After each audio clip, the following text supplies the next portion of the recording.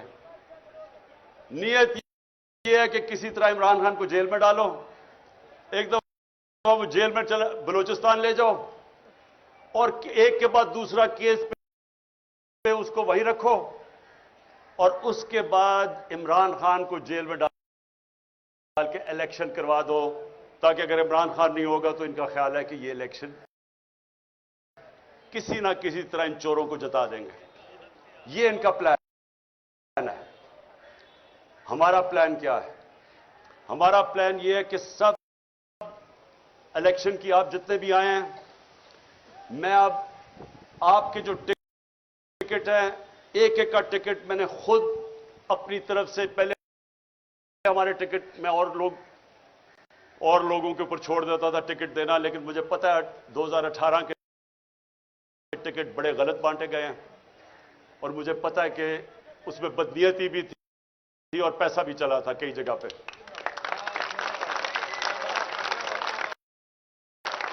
اس لیے اس باری ٹکٹ میں خود دے رہا ہوں. میری کوشش ہوگی جدھر جدھر مجھے شک ہے میں آپ کے انٹرویوز کروں گا, خود کروں گا. اور میری یہ کوشش ہے, نہ میرا کوئی فیورٹ ہے, نہ میرا کوئی رشتہ دار, نہ میرا کوئی دوست.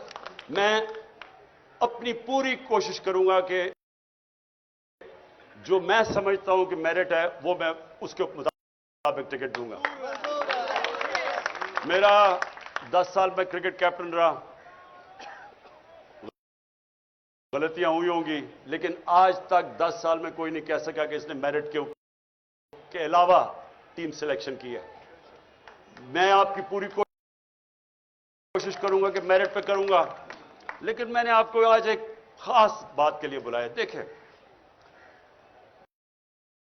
ہم ساری چیزیں کرتے ہیں, پالیٹکس میں بھی آتے ہیں, وزیر بننا چاہتے ہیں, وزیر اعظم بننا چاہتے ہیں, اچھی چیز ہے, لیکن ہم چاہتے کیا آخر میں؟ ہم 3 چیزوں کے لیے سب کچھ کرتے ہیں. یا ہم پیسہ بنانا چاہتے ہیں, ہم اپنی زندگی بہتر کرنا چاہتے ہیں, اپنا رزق میں اضافہ کرنا چاہتے ہیں. یہ سب سے بڑی وجہ ہے. دوسری عزت ملتی ہے, ڈی سی سلام کرتا ہے, پولیس والے آگے پیچھے, وہ بہت بڑی ہے کہ ہماری عزت میں اضافہ ہوتا ہے جب ہم ایم این اے بن جاتے ہیں, وزیر بن جاتے ہیں. یہ دوسری وجہ ہے. اور تیسری وجہ یہ ہے کہ مجھے پروٹیکشن مل جاتی ہے.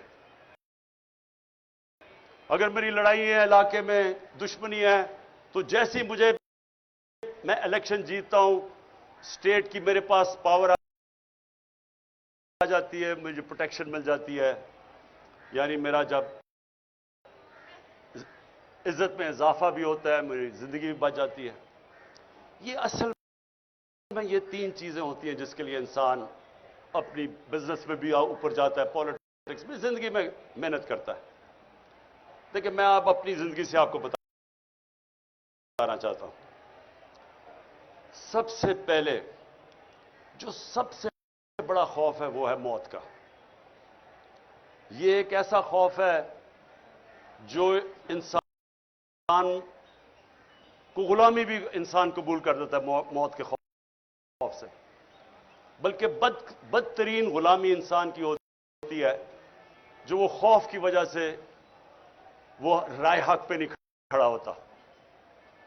میں مثال دیتا رہتا ہوں کوفہ کے لوگوں کی, کہ ان کو پتا تھا حضرت امام حسین حق پہ کھڑے,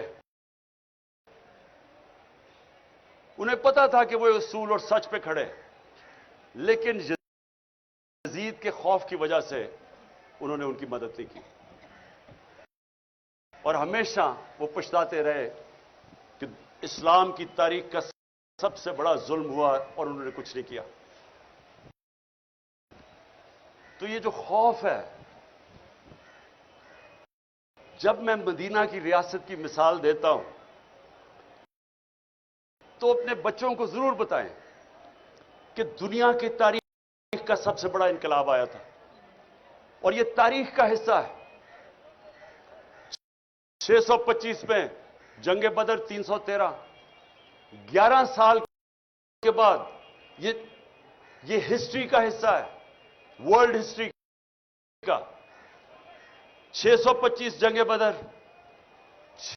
636 میں رومن ایمپائر گھٹنے ٹیکتا ہے یارموک پہ، اور 627 میں دوسری super power Persian empire Qadisiyyah میں گھٹنے ٹیکتا ہے۔ یہ ہیومن ہسٹری میں 11 سال میں کدھر 313 اور کدھر 2 سپر پاورز گر جاتی ہیں۔ یہ کیا ہوا تھا؟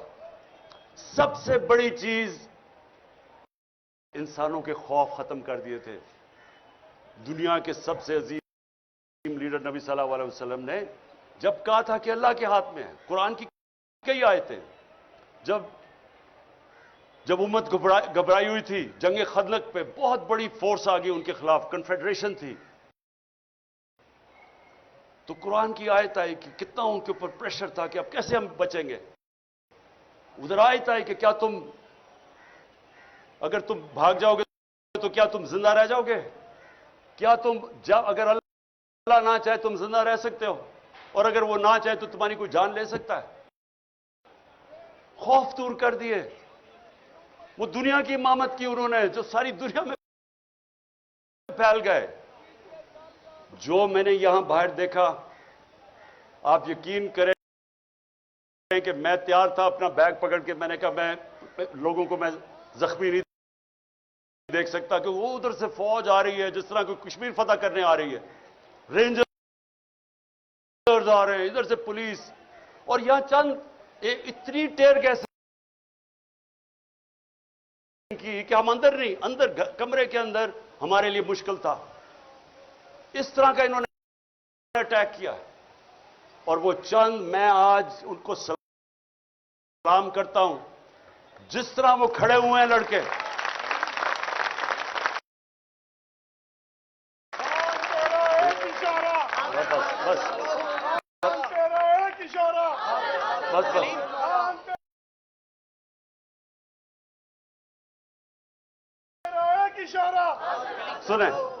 سنیں اور کیوں وہ کھڑے ہوئے؟ میں جب یہاں سے تیار تھا، میں نے کہا میں اب جاتا ہوں پولیس کو پکڑاتا ہوں، وہ سارے نے دیوار بن کے کھڑے ہو گئے کہ نہیں آپ نے نہیں جانا، یہ آپ کو تشدد کریں گے، مار دیں گے، زہر دے دیں گے جیل میں۔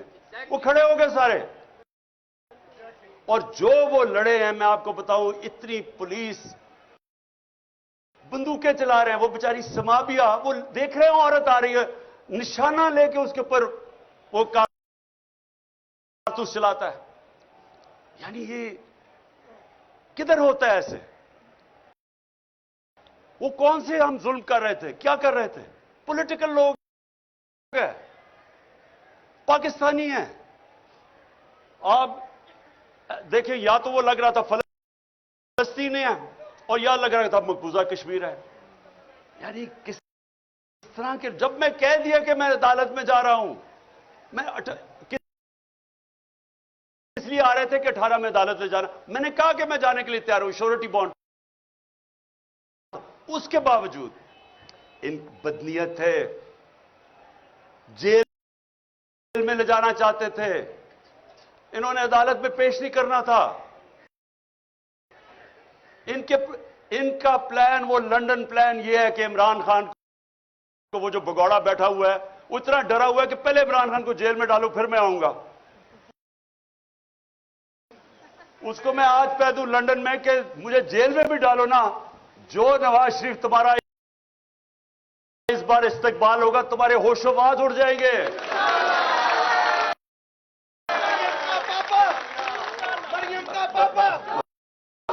اچھا، اب جو وہ نوجوانوں نے جی، تو جو وہ نوجوانوں نے جس طرح کھڑے ہوئے، اور میں کوئی سویا نہیں، صبح کے 12 بجے 1 بجے خواتین بھی 12-1 بجے تک ساری رات جاگے رہے. تھوڑے سے لوگ تھے کئی دفعہ, کیونکہ انہوں نے اتنی ٹیئر گیسیں کی, لوگ بیچارے برداشت نہیں کر سکتے تھے. اس کے باوجود جس طرح جس جذبے اور جنون سے کھڑے ہوئے ہیں, میں آج ان کو صرف اس لیے سلام کرتا ہوں کہ یہ جو یاد رکھیں, کوئی چیز جذبے اور جنون اور ایمان کا مقابلہ نہیں کر سکتا. چاہے آپ سب سے 5000 پولیس جمع کر کے لے آئیں اور رینجرز کر لیں, اور رینجرز یعنی رینجرز کا کیا کام ہے کہ ایک پولیٹیکل لوگوں کے اوپر وہ پہنچ جائیں, وہ ہمیں اس طرح کرے جس طرح کہ ہم کوئی دشمن ہیں. یہ قوم اپنی فوج سے کیوں پیار کرتی تھی؟ اس لیے کرتی ہے کہ وہ سمجھتے ہیں کہ یہ ہمیں دفاع کریں گے. تو کیا ہم کوئی دشمن ہیں ملک کے؟ یہ جو چور اوپر بٹھا دیے ہیں, جن کے اربوں ڈالر باہر پڑے ہوئے ہیں, چوری کر کے پیسہ باہر, ان کی عیدیں باہر, ان کے علاج باہر, ان کی شاپنگ باہر, ان کے ٹبر سارا باہر, ان کے لیے کھڑے ہو کے اور ہمارے جیسے لوگوں کے اوپر اس طرح کا برتاؤ کرتے ہیں. یہ تو اپنے ملک میں نفرتیں پھیلا رہے ہیں, اپنی سب سے بڑی پارٹی کو اپنے ادارے کے خلاف کھڑا کر رہے ہیں. یہ تو کوئی دشمن دعا کرے گا کہ پاکستان میں یہ ہو جائے. یہی اس پاکستان میں ہوا تھا. کیا ہوا تھا کہ سب سے بڑی جماعت کے خلاف ہم نے فوج کھڑی کر دی. تو کیا سبق نہیں ملا کہ ملک ٹوٹ گیا تھا؟ اور اگر آج سب سے بڑی پارٹی جو واحد فیڈرل پارٹی رہ گئی ہے, ایک فیڈرل پارٹی ہے جو ملک کو اکٹھا رکھ سکتی ہے, اگر پہلے اس کے لیڈر کو قتل کرنے کی کوشش کی, اس کے بعد یہ ڈرامہ ہو رہا ہے سارے ملک کے سامنے کہ جیسے ہم کوئی دہشت گرد ہے, اور یہ اوپر والے چن کے وہ پولیس والے لے کے آئے ہیں جو جرائم پیشہ ہیں. ان کے اوپر ہم نے الیکشن کمیشن کو کہا تھا کہ 25 مئی کو انہوں نے ہمارے اوپر تشدد کیا, ان کو نہ لے کے آئے, انہی کو لا کے اوپر بٹھا دیا. اور پھر یہ سوچ رہے تھے کہ یہ جب خوف دیکھیں گے, پولیس دیکھیں گے, تشدد دیکھیں گے, بھاگ جائیں گے. یہ اب بھاگنے والی قوم نہیں رہ گئی. یہ وہ قوم ہے جس میں شعور آ گیا ہے. یہ وہ قوم ہے جو پچھلے 11 مہینے میں نے اپنی زندگی میں نہیں سوچا تھا کہ ایک دن میری قوم بھی اس طرح جاگ جائے گی.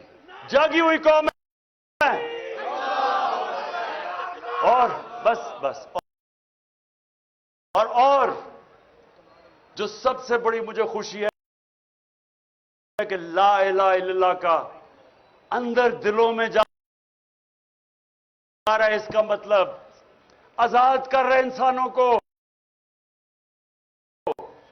یہ میری آج بات سن لے, اگر لا الہ الا اللہ آپ کو آزاد نہیں کرتا, اس کا مطلب ابھی آپ کے دل میں نہیں گئی, زبان پہ ہی رہ گئی ہے.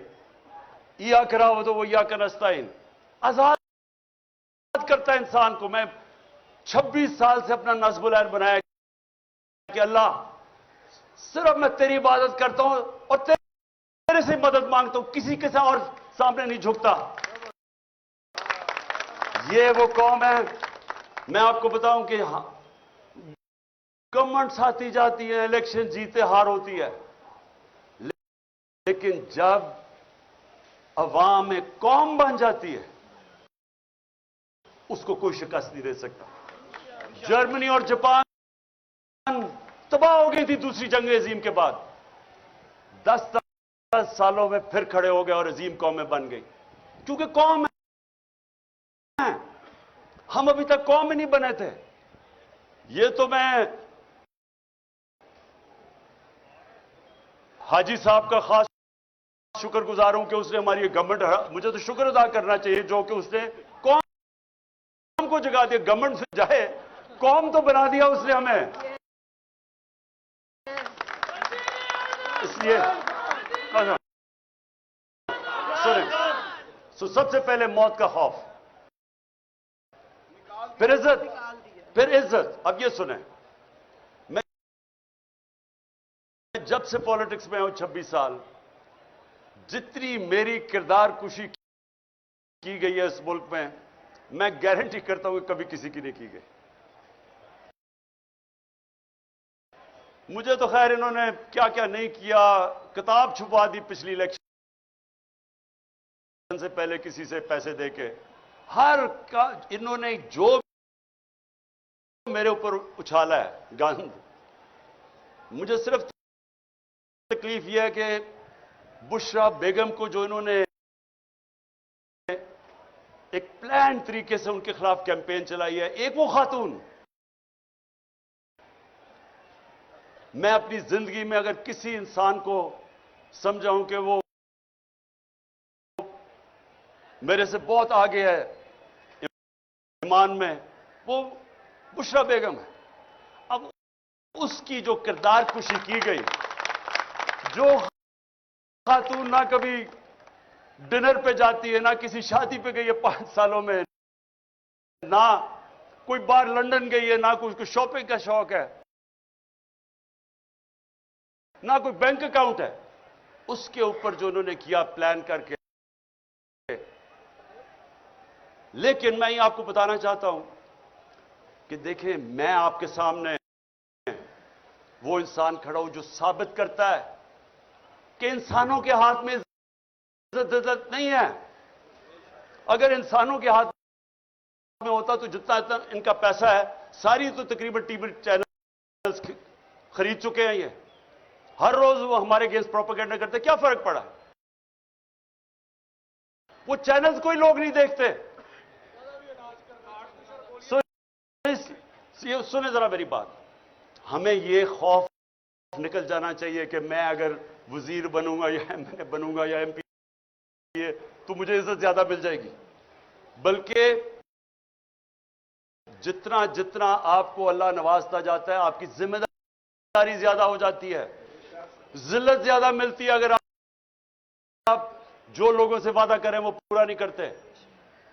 جتنی ذمہ داری جتنا اوپر لے کے جاتا ہے، اتنی آپ کو زیادہ ذمہ داری ڈال دیتا ہے اللہ آپ کے اوپر. سو اس لیے یہ بھی غلط فہمی نہیں تو یہ سارے جو چور بیٹھے ہوئے ہیں ان کو تو سارے ملک میں سب سے زیادہ عزت ملنی چاہیے، جو 30 سال اقتدار میں بیٹھے رہے ہیں. لوگ گالیاں نکالتے ہیں، آج کیوں الیکشن سے بھاگ رہے ہیں؟ انہیں پتہ ہے کہ جب لوگوں کے اندر نکلیں گے لوگ انڈے ماریں گے ان کو. کیونکہ ذلت اور عزت نہ پیسے سے کسی کو ذلیل کرا سکتے ہیں، نہ کوئی پوزیشن آپ کو عزت دے سکتی ہے. اور جو آخری چیز ہے رسک. دیکھیں، میں پھر آپ کے سامنے وہ کھڑا ہوں، ورلڈ کپ جب ختم ہوا تو میں نے ہاسپٹل بنانا تھا، میں نے وعدہ کیا ہوا تھا. تو میں نے کبھی ورلڈ کپ جیتے، حالانکہ جو کرکٹ میں اللہ نے مجھے پوزیشن دی تھی، جو میرا جو مقام بن چکا تھا، مجھے تو کچھ کرنے کی ضرورت ہی نہیں تھی. تھوڑی دیر سال کے اندر کوئی کرکٹ کے اوپر بات چیت کر کے میرے پاس کسی چیز کی ضرورت نہیں تھی. کوئی میں نے کام نہیں کیا، صرف پہلے میں ہسپتال بنانے پر لگ گیا، اس کے بعد 96 کے اندر پولیٹیکل پارٹی لگی، سارا وقت اس میں اور ہسپتال میں نکل گیا. لیکن آج تک میں آپ کو بتا رہا ہوں، کئی مجھے مشکل ٹائم آئے، پیسے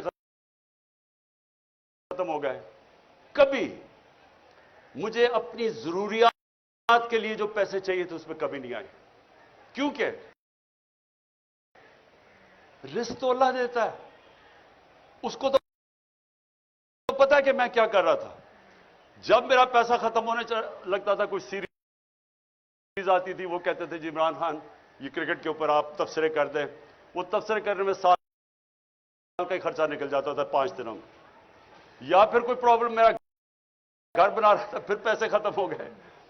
پھر ایک دم آیا جی وہ ہندوستان سے میچ ہے. انہوں نے کہا جی اتنے ہفتے کے لیے آئے. میں نے کہا میں نہیں جا سکتا, میرے بچے آ رہے ہیں. انہوں نے کہا اچھا 5 دن دے دیں. 5 دنوں میں میرے 2 سال کے پیسے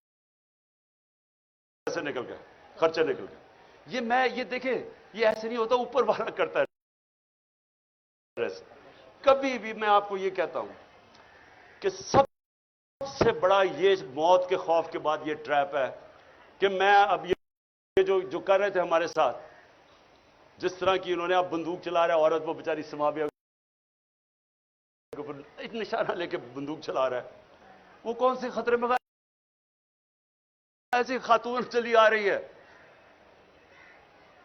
کیا ان لوگوں کو خوف خدا نہیں ہے؟ کیا ان کو نہیں پتا کہ تم کوئی بھی آرڈر غلط فالو کرو, انلیگل آرڈر, تم ذمہ دار ہو. کوئی آپ کو چیز اجازت نہیں دیتی کہ آپ قانون توڑیں. نہتی خاتون کے اوپر بندوقیں چلا رہا ہے, یا وہ 25 مئی میں جو انہوں نے کیا, یا لوگوں کے گھروں میں 3 بجے گھس کے عورتوں کے سامنے انہوں نے لوگوں کو ہراساں کیا. کیا یہ قانون اجازت دیتا ہے؟ نہیں دیتا. اور اس لیے انہوں نے کیا کیا, انہوں نے صرف اپنی نوکریوں کے لیے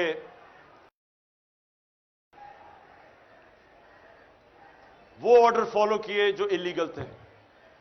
ایک زندہ قوم میں کبھی یہ آرڈر فالو نہ کیے جاتے. میں برطانیہ کا آپ کو بتا دوں, میرا وہاں بڑا ٹائم گزرا ہے, کبھی کسی نے, پولیس نے کبھی ایسا کام نہیں. انہوں نے کہنا تھا یہ قانون اجازت نہیں دیتا, انہوں نے نہیں کرنا تھا.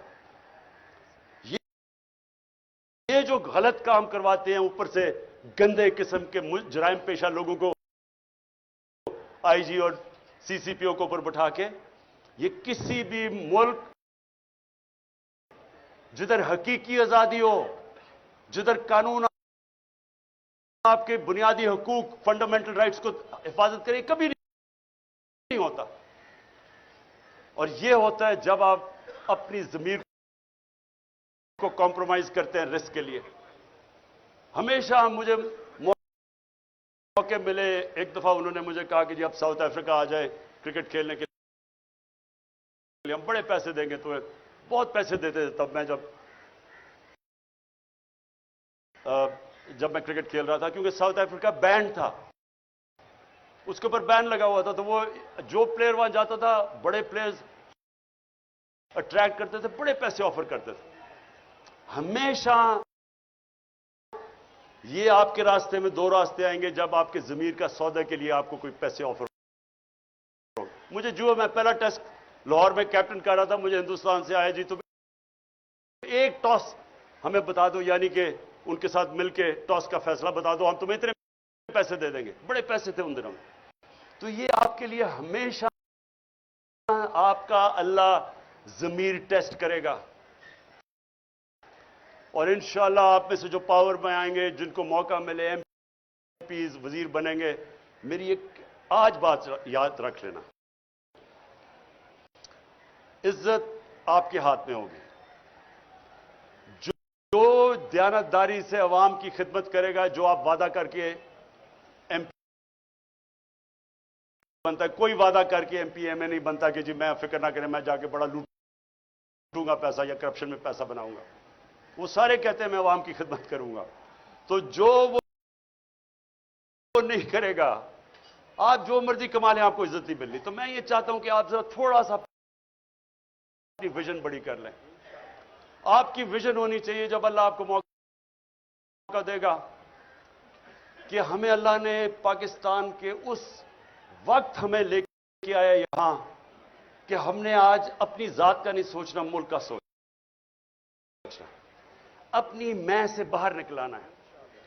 بڑا انسان کبھی بھی آج تک وہ نہیں بنا جس سے زندگی خود غرضی اور اپنی ذات کے لیے گزاری ہے.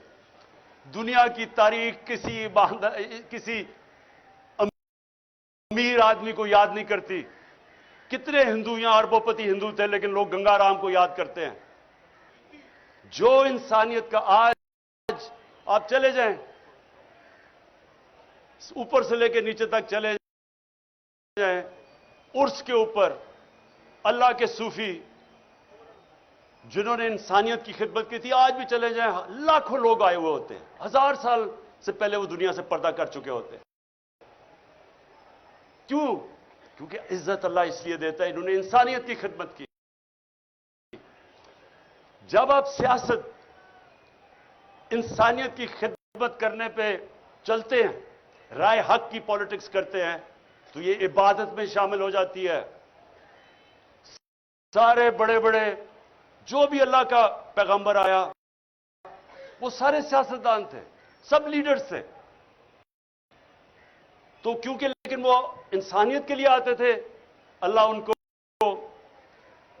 ساری دنیا کی تاریخ جب تک رہے گی عزت دیتا ہے۔ جب میرے نبی صلی اللہ علیہ وسلم نے آخری خطبہ عرفات پہ جب انہوں نے ختم کیا تو انہوں نے 1 لاکھ لوگ تھے، ان سے پوچھا کہ اللہ کے سامنے گواہی دو کہ میں نے اپنے دیانتداری سے اللہ کا پیغام دیا تمہیں؟ تو وہ پہلے روز سے پھر وہ ریپیٹ کرتے تھے، پھر 10 روز کے بعد جاتا تھا، پھر ایسے۔ تو جیسے جیسے وہ پیغام جاتا رہا تو ایک پوری سارے لاکھوں کا مجمع میں آواز اٹھی کہ ہاں نبی، آپ نے دیانتداری سے اللہ کا پیغام دیا۔ اور پھر وہ لوگوں نے رونا شروع کر دیا۔ کیوں رونا شروع کیا؟ کیونکہ لوگوں کو پتا تھا کہ اب انہوں نے اپنی مشن پوری کر لی ہے، یہ اقتدار کے لیے نہیں آئے تھے، اب یہ ہمارے ساتھ زیادہ دیر رہیں گے نہیں۔ یہی آپ کی مشن ہے۔ دیکھیں، آپ نے اگر عزت کمانی ہے تو جو آپ پالیٹکس کریں اپنی ذات سے باہر نکلائیں۔ آپ نے اگر اس کو عبادت میں شامل کرنا ہے، اپنی آخرت بہتر کرنی ہے، ذات سے باہر نکلائیں۔ نیلسن منڈیلا 27 سال اس نے جیل میں گزارے، 27 سال، اور جب باہر نکلا تو جنہوں نے اس کے اوپر ظلم کیا تھا سب کو معاف کر دیا، کیونکہ اپنی ذات کے لیے نہیں کر رہا تھا،